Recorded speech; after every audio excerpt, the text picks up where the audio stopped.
네, 로퍼머스노의 조우성 변호사입니다.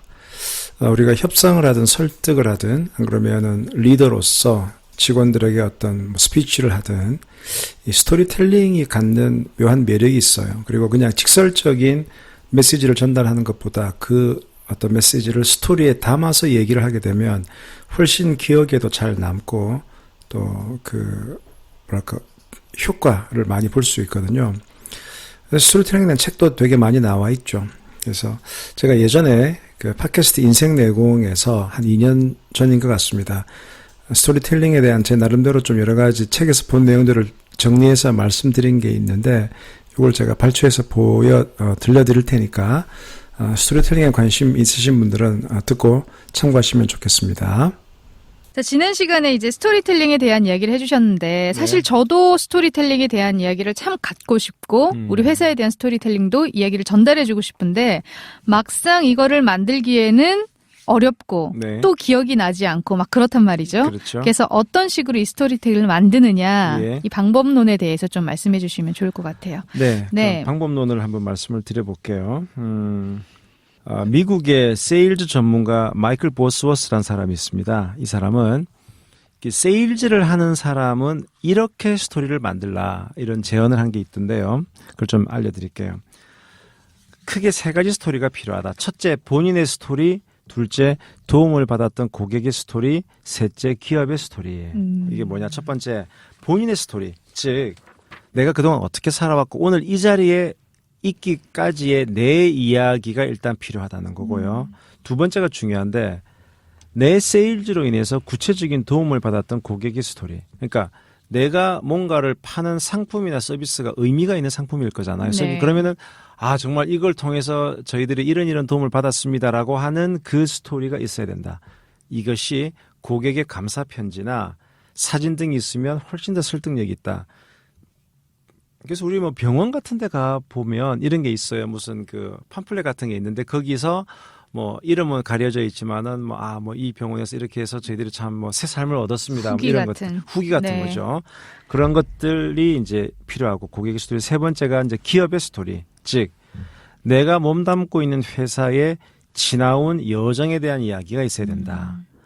회사란 것은 뭐 결코 하루아침에 이루어지는 것이 아니기 때문에 그 성장 과정에서 역경 스토리가 있으면 네. 금상첨화다. 그쵸. 그래서 우리 제품이 좋아요. 우리 서비스가 좋아요라는 얘기는 기본적으로 가요.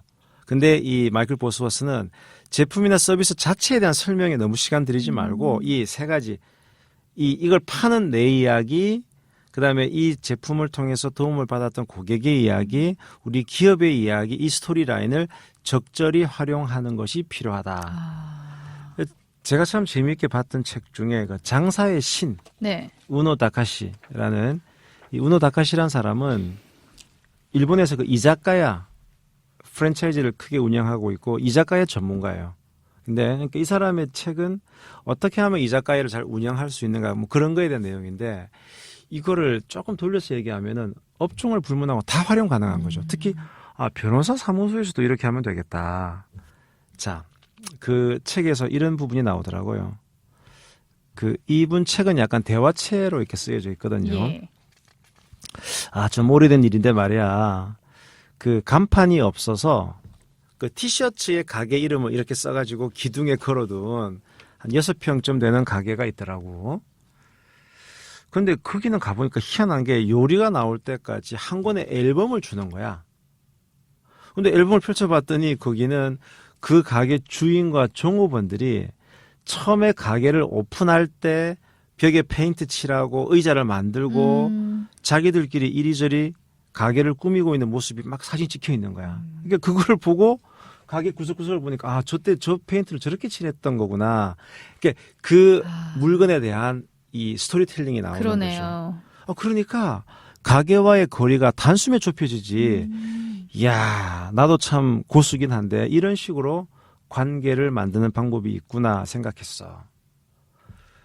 그러니까 제가 잘 쓰는 표현, 아는 만큼 보이고 보이는 만큼 사랑하게 된다. 그냥 아무 의미 없이 봤던 이 물건들이 이게 처음에 어떻게 샀고 어떻게 마련했고 이런 이야기를 알게 되면 달리 보이는 거죠. 요즘도 애들 수학여행 가죠. 가죠. 저희들 어릴 때 수학여행 가면 맨날 탑, 뭐 박물관, 절, 뭐 이런 거예요. 그죠. 재미 하나도 없어. 네. 그래서 저희들은 차라리 놀이공원 가지. 네. 그러니까 저도 중고등학교 때 수학여행 가서 맨날 탑 보고 절 보고 뭐 이 뭔데 이거. 불국사 항상 가고. 예, 아무런 감흥이 네. 없었어요. 그러다가 그런 저가 네. 제가 변호사 시작할 때가 97년도인데 97년도 가을에 네. 휴가를 제가 좀 늦게 맞아서 일주일 동안 남도를 돌아다니면서 와이프랑 절을 찾아다녔어요. 절, 탑. 97년 그 당시에 어떤 책이 유행이었느냐. 나의 문화유산 답사기 1권. 네. 이용준 교수님의. 자, 그 책을 보면 정말 달려가서 보고 싶어요. 땅끝 마을 가서 그 탑을 보고 싶고, 뭐 부석사, 이렇게 부석사 그 땅터가 왜 의미가 있는지 수많은 이야기가 있으니까 그렇죠. 달리 보이는 거예요. 그 실제 97년도에 그 책이 나온 이후로 그 뭡니까 답사 상품도 많이 생기고, 그 우리 뭡니까 한류 영화 같은 맞아, 거, 좀 붐이 일었었죠. 드라마 같은 것도 네. 일본에서 많이 오는 이유가 와서 맞아 그때 그게 있었던 네, 장면이야. 맞아요. 그 이야기 속에. 그러니까 이렇게 사람들은 이야기를 좋아한다는 거죠. 그래서 이제 약간 변호사 사무실의 경우에도 의뢰인들은 웨이팅 타임이 어차피 있어요. 웨이팅 타임이 있을 때 보통 보면 신문 보거나 잡지 보거나 안 그러면 뭐 텔레비 있으면 텔레비 뉴스를 보는데 한 권의 앨범을 건넬 수 있으면 참 좋겠죠. 그럼 그곳에는 변호사가 그동안 썼던 칼럼도 있지만은 그러네요. 취미 활동하는 사진, 또 뭐 봉사 활동하는 사진, 또 승소를 했던 사건의 의뢰인들이 아이고 변호사님 정말 감사했습니다. 이런 것들. 그다음에 뭐 자기 아버지랑 같이 어디 산에 갔던 사진. 그럼 되게 인간적인 모습이 있잖아요. 마찬가지로 이제 아까 우리 예피님도 말씀하신 예피님이 이제 지금 여기 팟빵에 오셔가지고 계속 시간이 흘러가잖아요. 사실은 하루하루가 히스토리예요. 그러네요. 하루하루의 히스토리가 사실은 뭔가 이렇게 흔적 없이 사라지면 너무 아깝잖아요. 너무 아깝죠. 그러니까 요즘은 정말 사실 그 인스타그램이나 페이스북이 그 걔네들이 추구하는 그 서비스가 라이프타임 서비스라 그러더라고요.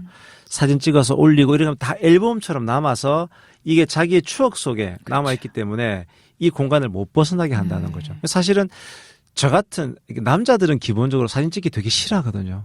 그런데 제가 페이스북이 생기면서 페이스북은 제가 다른 사람에게 공개하는 사진도 있고 저만 보는 그런 사진도 있어요. 근데 어느 순간 기록을 하게 되고 이게 별도의 제가 어떤 다른 장에서 기록하는 것보다 페이스북에 하게 되면 그 공개 권한만 설정하게 되면 그럼 제가 진짜 2014년 7월 달에 뭐 했는지를 제가 알 수가 있는 알 수 거예요. 있죠. 그래서 제가 이것 자체가 나의 오토바이오그래피 자서전이구나. 그러면 뭐 제 페이스북을 뭐 좀 보셨으면 아시겠지만 제가 제 생각도 좀 담아서 쓰고 오늘 이런 일이 있었다라고 하는 것들이 한 일기장이 되는 거예요. 그러면 그런 것들 중에서 의미 있는 얘기들은 제가 어디서 강연할 때 제가 그때 우리 고객이 이런 얘기를 했었고 제가 이런 얘기를 했고 이렇게 됐었습니다. 그러니까 사실 지금 우리가 아무런 그 문제의식 없이 쓰는 SNS가 그게 켜켜이 쌓이면 그게 하나의 스토리텔링 타임라인이 되는 것이란 말입니다. 그러면 그때 내가 가졌던 펜 하나, 그때 내가 뭐 이런 거죠. 그때 내가 정말 내 상사한테 정말 욕 얻어먹고 정말 화가 나서 이렇게 꽉 찍어서 이렇게 부러졌던 볼펜 사진 찍어놓고, 근데 요것만큼 내가 조금 성장했다. 이게 다 그러게요. 의미가 부여가 되는 거죠. 근데 진짜 부지런해야 될 것 같아요. 그렇죠. 부지런해야 네. 되겠죠. 그리고 또 제 또 경험이 이런 얘기가 있습니다. 제가 아는 어떤 상무님이 계신데 그 상무님이 임원 승진을 하신 다음에 저한테 연락이 온 거예요. 아이고 좀 변호사님께 좀 의견 좀 묻겠습니다. 뭐냐면 오늘 사장님 앞에서 신임 임원 10명이 2분 스피치를 한다는 거예요. 2분 스피치를 하는데 좀 이렇게 좋은 아이디어나 문구가 좀 없느냐. 아무래도 조 변호사님은 이런 강연을 많이 하니까. 그래서 뭔가 뭐 논어의 한 구절이라든가 이런 문구를 저한테 얘기를 하시더라고요. 근데 저는 이제 갓 상무로 승진을 했고 사장님 앞에서 얘기를 하는 거니까 상무님 얘기를 한번 해보세요. 그래서 제가 이제 잠깐 조언을 했습니다. 상무님의 스토리텔링을 한번 해보시죠. 뭔가 좀 상무님이 좀 남들하고는 다른 경험이 뭐가 있습니까? 그러면서 어차피 사장님 앞에서 얘기를 해야 되니까 뭔가 좀 혁신적인 또는 뭐 일을 앞으로 어떻게 하겠다라고 하는 약간 그런 결심에 대한 얘기가 필요할 것 같은데 이런 얘기를 하다 보니까 제가 얻은 단서가 이런 거죠. K 상무는 시골 출신이에요. 그리고 어릴 때부터 부모님을 도와서 농사를 지었던 겁니다. 그래서 제가 그럼 농사 같이 좀 지었을 때 어떤 좀 뭐 느낌 같은 거 좀 제가 얘기를 들어봤더니 그분이 뭐 하는 게 떠오른대요. 그 비닐하우스 관련해가지고 자기가 뭔가 떠오른대. 그러면서 저한테 설명을 하더라고요. 그거 괜찮네요. 그거 한번 해보세요. 그 제가 조금 이제 앞뒤를 잡아드렸죠. 자, 그래서 이제 상무님이 그 스피치를 잘하고 사장님한테 칭찬을 받았답니다. 그 얘기가 이런 거예요. 네. 저는 어릴 때 아버님이랑 농사를 지었는데요.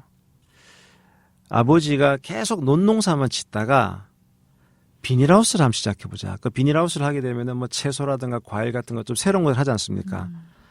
그 처음에는 계속 논농사는 되게 익숙한데 새롭게 비닐하우스를 한다는 것은 대단히 리스크가 따르는 거예요.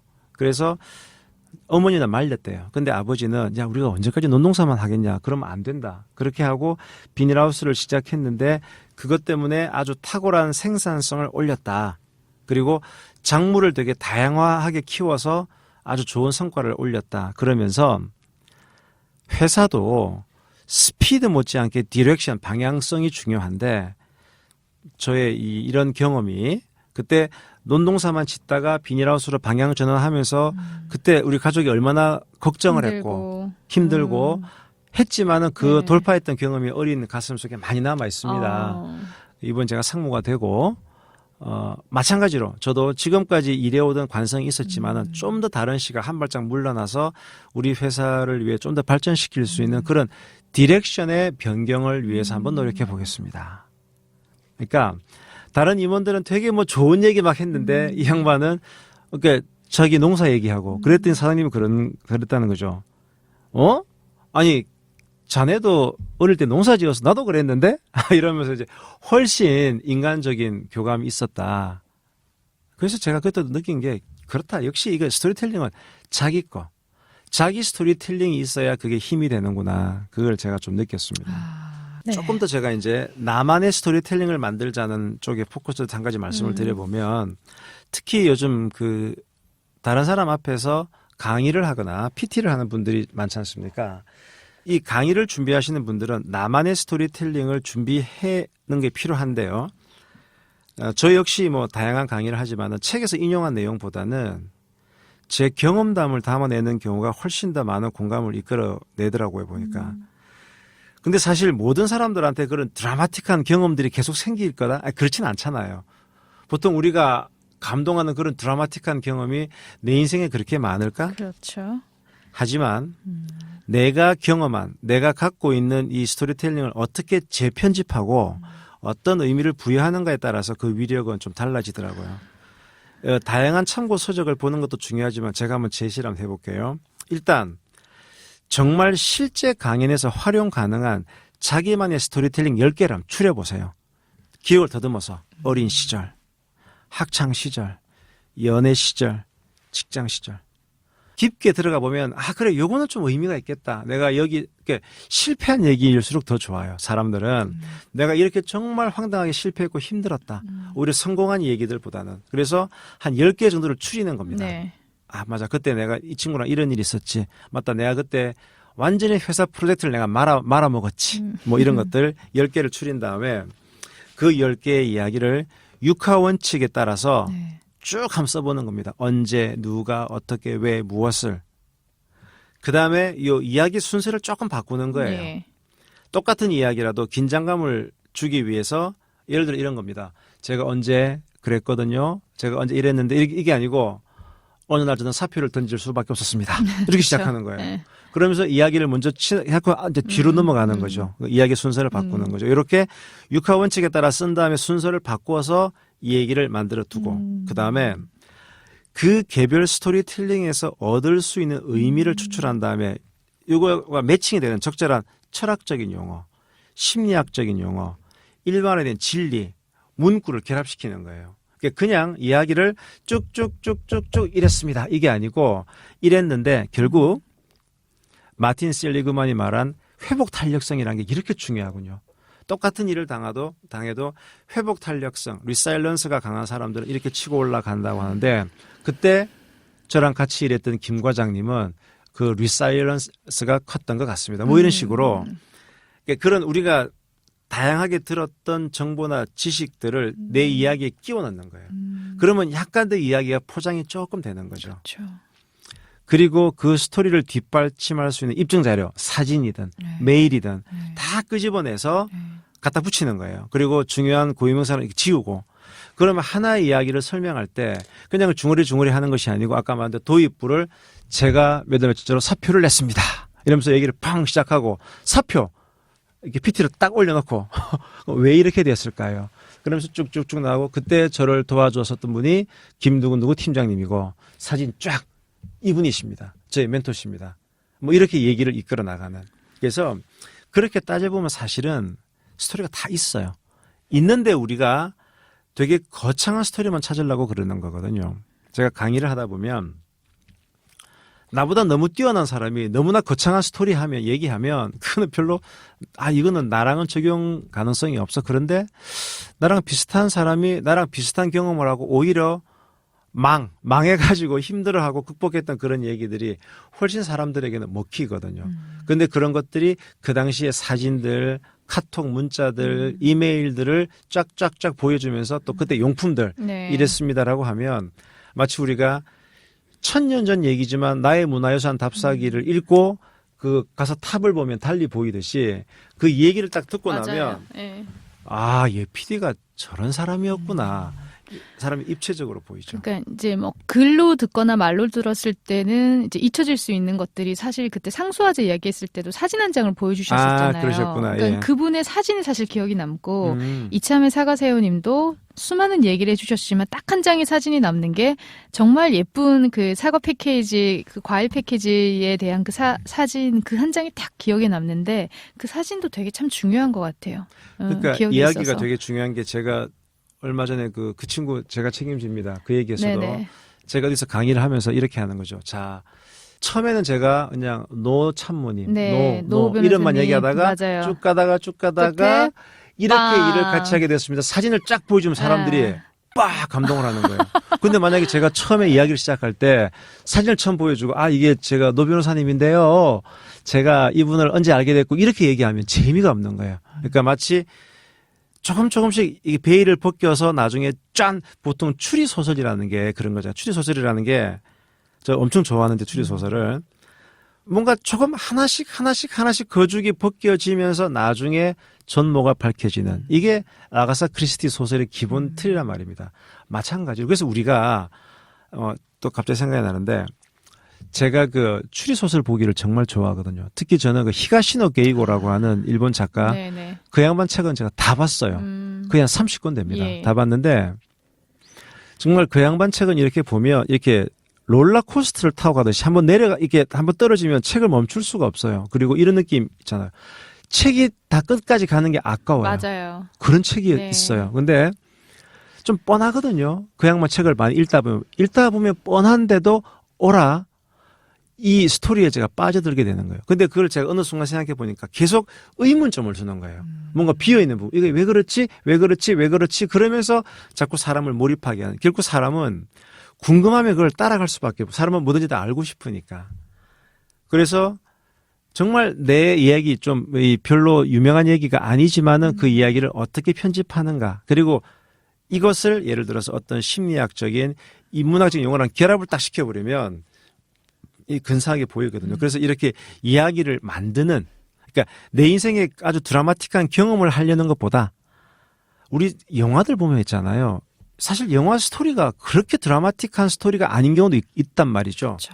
무슨 30년 대작 이러면 정말 대하 스토리 그런 게지만 그게 아니고 평범한 밋밋한 그런 이야기들 소소한 이야기들을 가지고 음악 만들고 그렇죠. 영화 만들고 하잖아요. 사실 근데 그게 우리들의 이야기고 거기서 우리가 느끼는 게 있거든요. 아니, 변호사님 쭉 얘기를 들어보니까 사실 이제 인생 내공 녹음할 때마다 제 머리를 툭툭툭 치는 것들이 좀 있어요. 빨리 뭔가를 해야 되는데 이제 저도 예전부터 계속 그 변호사님이랑 녹음하면서 아, 나도 나만의 스토리를 만들기 위한 작업을 시작해야겠다라고 마음을 먹었는데 네. 또 일하다 보면 일에 치여서 못하게 되고 또 흐지부지 되게 되고 사실 그랬는데 오늘 또 이야기를 들으면서 다시 좀 행동을 제대로 해야겠다. 블로그를 하나 만드시죠. 다시 좀 행동으로 보여야겠다라는 생각이 드네요. 블로그를 저도 이제 운영을 오래 해봤지만 네. 정말 몇 년 전 블로그에 썼던 제 글과 지금의 글은 되게 차이가 느껴지는 것이 제가 쓴 글에 댓글이 달리고 뭔가 반응이 있으면 거기서 발전하는 것 같아요. 그냥 아무도 안 보는 내 일기장에 글을 쓰는 거랑 달리 사람들이 반응을 내 글을 봐주는구나. 그러면서 조금 더 긴장하고 더 열심히 쓰게 되는 그런 게 있거든요. 그리고 그러면 블로그를 할 때도 이런 겁니다. 뭔가 시리즈가 되게끔. 그다음에 사람들로 하여금 궁금증을 줄 수 있게끔 뭔가 테마를 잡아서 그러니까 크게 하나의 테마는 정보를 주는 이게 자기 만족으로 쓰는 블로그는 사실은 별로 그쵸. 사람들이 안 와요. 예. 사람들은 다들 영악해서 내가 내 시간을 투자한 만큼의 뭔가를 받고 싶기를 원하거든요. 그래서 정보를 줄 수 있는 하나의 큰 카테고리와 그다음에 소소한 내 이야기인데 그 이야기를 이렇게 만들어 나가는 그런 거. 근데 그게 이제 하게 되면 제가 사실은 블로그를 시작한 게 한 5년 되는데 5년 전이면 제가 나이가 한 43, 4실 때거든요. 제가 블로그를 갑자기 시작한 이유가 있어요. 뭐냐면 정말 열심히 내가 사는데 뭐 돈 벌며 살고 있는데 돌아보니까 남는 게 없는 거예요. 내 뒤를 돌아보니까 그냥 조우선이가 어느 직장에서 일했다는 것뿐이지 뭔가 남는 게 없는 거예요. 그러면서 제가 생각한 게 남는 건 콘텐츠구나. 내가 그 당시에 어떻게 생각했고 무엇을 느꼈고를 써서 남겨놔야 이게 남지 내 머릿속에만 있으면 다 잊어버리고 안 남는 거예요. 맞아요. 그래서 제가 이 나이가 들어갈수록 뭔가를 내가 남기지 못한다는 것에 대한 두려움 같은 게 있더라고요. 그래서 그때 급하게 글을 쓴 겁니다. 글을 썼고 책을 쓰게 된 게 그래서 제가 첫 책이 내 얘기를 들어줄 단한 사람이 있다면 2013년도에 나왔거든요.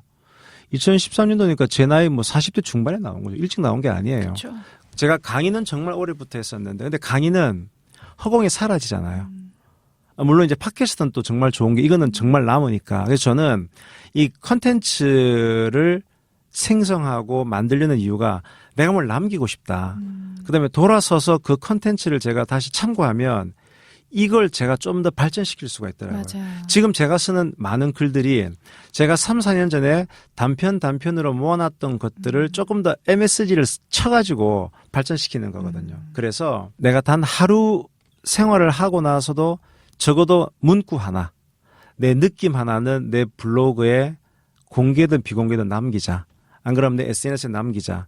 이런 생각을 제가 갖고 있어요. 그 다산 정약용 선생이 500권의 책을 남겼다고 하거든요. 그게 다 모여서 여유당 전서가 됐다고 하는데 그 다산 정약용 선생은 진짜 하루가 끝나면 꼭 하루마다 뭔가는 이게 정리를 했다. 그 당시에 DB를 구축했다는 거거든요. 이 종이로. 네. 그래서 훨씬 더 빨리 많은 조작을 할 수 있었다. 저도 참 되게 아날로그 스타일이라 저는 직접 글을 쓰거든요. 일주일에 한 3번 정도 일기를 쓰는데. 노트 좋아하시더만 보니까 수첩 같은 거. 예. 일기도 쓰고 끄적끄적 하는 것도 좋아하고 해서 한 5년 전, 6년 전 일기를 항상 힘들 때마다 봐요. 우리 서로 교환해서 봅시다. 싫어요. 그래서 나중에 이제 이게 나중에 결혼을 하면 예. 그 일기장을 도대체 어디다가 보관을 해야 하나. 모든 저한테 기록이. 맡기세요. 맡길까요? 예, 맡기세요. 근데 참 힘들 때마다 그거를 보면은 그만큼 힘이 되는 자료가 없는 것 같아요. 기록이라는 게. 왜냐하면 네. 6년 전, 7년 전에 나잖아요. 아이고 그러니까요. 자식 이랬구나. 예. 이런 일 때문에 고민했었구나. 스토리텔링, 글쓰기, 메소드 방법 중에 이런 게 있습니다. 그럼 내가 그럼 어떻게 스토리를 만들지? 내가 글을 쓰지? 그중에 제가 언젠가 인생내공 스낵에서 한번 제가 소개를 한번 해드릴 텐데요. 외면 일기를 써보라 이런 게 있습니다. 외면 일기 이런 겁니다. 똑같은 상황에서 각자의 입장에 되어서 한번 써보라는 거죠. 예를 들어 제가 최근에 어떤 글을 봤냐 그러면 지하철에서 네. 약간 술 취한 아저씨가 쳐들어와서 자리를 막 밀어내가지고 한 아가씨가 이렇게 밀린 거예요. 그럼 저 진상 다 이렇게 쓰잖아요. 그런데 한 사람이 댓글로 그 아저씨 입장에서 한번 써보는 겁니다. 오늘 회사에서 내가 이런 일이 있었다. 그리고 내가 오늘 드디어 잘리는 통보를 받았다. 우리 애가 다음 달에 결혼인데 난 어떻게 얘기를 해야 되나. 술을 한 잔 먹었다. 근데 막 속에서 막 신물이 올라왔다. 그리고 지하철을 탔는데 너무나 어지러웠다. 내 발걸음을 내가 주체할 수 없었다. 그래서 내가 이렇게 앉다 보니까 누군가를 밀치게 됐는데 내가 지금 그 사람을 이렇게 미안하다고 할 수도 없으면 내가 부끄럽다. 그러니까 그냥 뻥이에요. 뻥이지만은 그 외면 일기가 뭐냐면 한 상황에서 그 밀려난 그 여자의 입장, 그 다음에 그 아저씨의 입장, 그를 바라보는 입장, 세 사람의 면이 존재하는 거거든요. 그런 글을 자꾸 써보라는 얘기를 하더라고요. 그러면 그래, 저 사람이 나랑은 다르게 느낄 수도 있겠구나라는 그런 또 다른 관점을 갖게 된다. 그게 하나의 글쓰기 메소드 중에 하나가 그런 게 있어요. 저는 컨텐츠가 있는 사람이 되라. 이 얘기를 여러분들께 드리고 싶습니다. 전 직업의 특성상 좀 정말 다양한 분들을 많이 만나거든요. 뭐 CEO, 정부 고위 관리, 자영업자, 교수, 프리랜서, 컨설턴트. 그런데 요즘 절실히 느끼는 것 중에 하나가 좀 깊은 지식을 바탕으로 그 지식을 이렇게 이끌어내서 설명하거나 논의할 수 있는 분들이 그리 많지 않다는 점입니다. 몇 년 전에 나온 책 중에 니콜라스 카라는 사람이 쓴 그 생각하지 않는 사람들 이런 책이 있어요. 네. 영어 제목이 스왈로스인데 스왈로스가 얕은이란 의미거든요. 니콜라스 카는 그 책에서 현대인들은 인터넷으로 언제든지 꺼내 쓸 수 있는 지식의 보고를 가졌기 때문에 이게 심층적인 지식의 축적을 게을리하고 그로 인해 제대로 된 사고를 하지 못하게 되었다 이렇게 주장합니다. 저는 우리는 누군가를 만나서 식사를 하거나 차를 이렇게 마시면서도 그 사람의 생각과 그 사람의 향기를 느끼게 되는 거거든요. 그 사람이 되게 착하고 남을 배려하는 마음에 더해서 다양한 지식을 체계적으로 몸속에 갖추어서 상황에 알맞는 이야기를 이렇게 풀어낼 수 있는 스토리텔러, 이런 사람들은 어디서든 환영을 받게 됩니다. 물론 우리가 어떤 이야기를 뭐 반드시 정확한 지식의 기초에서 뭐 이렇게 인용해야 될 강박관념을 느낄 필요는 없겠지만 적어도 이 많은 컨텐츠를 그냥 머릿속에 흘려버리는 것이 아니고 좀 카테고라이즈를 해서 적재적소에서 이렇게 정확하게 표현할 수 있으면 그 사람은 조금 달리 보이거든요. 그래서 아까 우리 니콜라스 카에도 되게 요즘 얕아요. 네. 얕은데 하나를 파더라도 정확하게 이렇게 막연하게 알고 있는 개념을 정확하게 파악하는 게 뭐 하나 있죠. 우리 개념 탑재. 개념 탑재. 네. 제가 개념 탑재 공부를 하면서 저도 많이 느낍니다. 저는 막연하게 했던 건데 그게 사실은 원래 출전이 이거였었고 원래 진의가 A였는데 이제 B로 잘못 쓰이고 있구나 뭐 이런 것들 하면서 이런 개념 하나하나를 제대로 쌓아가는 거. 그래서 저는 요즘 개념 탑재를 하고 난 이후에 강의를 할 때 훨씬 더 저는 강의가 풍부해졌어요. 그런 얘기를 같이 곁들여서 곁들일 수 하니까. 있으니까. 그러니까 제가 원래도 제가 스토리텔링을 잘했었는데 예. 개념이 뒷받침이 되니까 훨씬 더 강고한 이 스토리텔링 라인을 구축하게 되더라고요. 그래서 다양한 스토리를 수집하시고 그 스토리를 분류하시고 네. 자기만의 블로그나 자기 노트에 그래서 뭐 이거는 사랑에 대한 거, 이거는 우정에 대한 거, 뭐 신념에 대한 거, 혁신에 대한 거 이야기들 정말 많거든요. 그 이야기를 내 카테고리에 쫙 정리한 다음에 수시로 그걸 읽어보고 그러면 그 뭐 내가 많은 돈을 주고 누구를 뭐 설득하고 밥 먹이고 이런 것보다 그런 적절한 이야기 하나가 네. 그 사람을 달리 보이게 해줄 것이다. 그래서 스토리는 힘이다. 여러분들은 스토리텔러가 되시라. 네. 이 말씀을 전해드리면서 오늘 시간 마치겠습니다. 네. 스토리는 힘이다. 네.